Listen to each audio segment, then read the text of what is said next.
I wanted to talk about this today because I know this sport and this guy are both near and dear to your heart. I'm talking about golf and Tiger Woods. There were allegations by a guy who played on the tour for 1 year. He's no longer on the tour.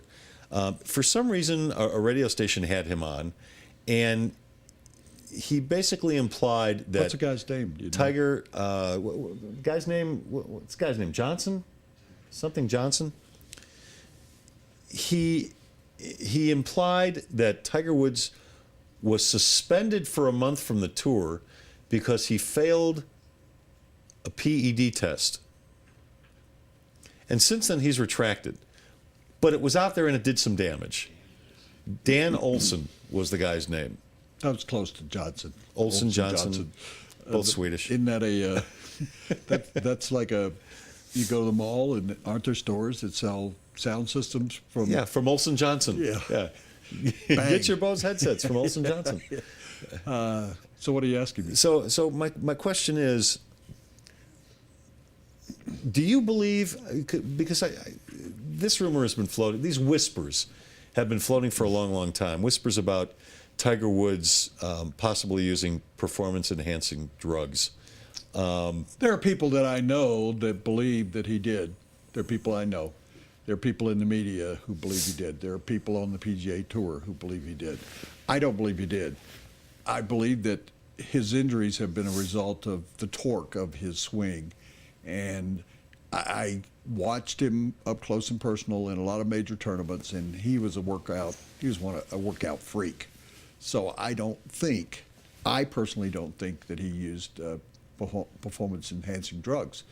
But I would say this on the other side, I wouldn't believe a guy who was out there for a year, because how would he know? And how would he know he was suspended for a month? You don't think that story would have gotten out beyond some guy that was a goof trying to get on the tour for a year and didn't make it? I think that there are people who believe that he used PEDs because of the breakdown of his body. I've already told you that I think it's Jack Nicklaus's body broke down. He didn't use performance-enhancing drugs. They weren't even around. He's had hip replacement. I mean, it happens. Arnold Palmer had back problems. The torque, and you're going to take up golf, the swing, even for somebody like me, it does hurt you. I mean, over a period of time, it does hurt you. And I just think, I mean, look at all the players. Those players on the senior tour that take beta blockers and they have to have massages all the time. They're out there because they're making more money than they did, a lot of them, on the PGA Tour. They're winning tournaments they didn't win. But they're struggling because of having played golf 50, 60 years of their lives. So I just hate that the these rumors days will always follow him, just like they follow everybody in baseball who has ever bulked up. But I just hate that these days that if somebody does have a great amount of success, we're so suspicious. It doesn't matter the sport, we're just suspicious. There was a guy who was run out of this town because he made remarks about a player for the Rockies, and he no longer did the Rockies games because of statements he made about a player on the Rockies that you know very well. True.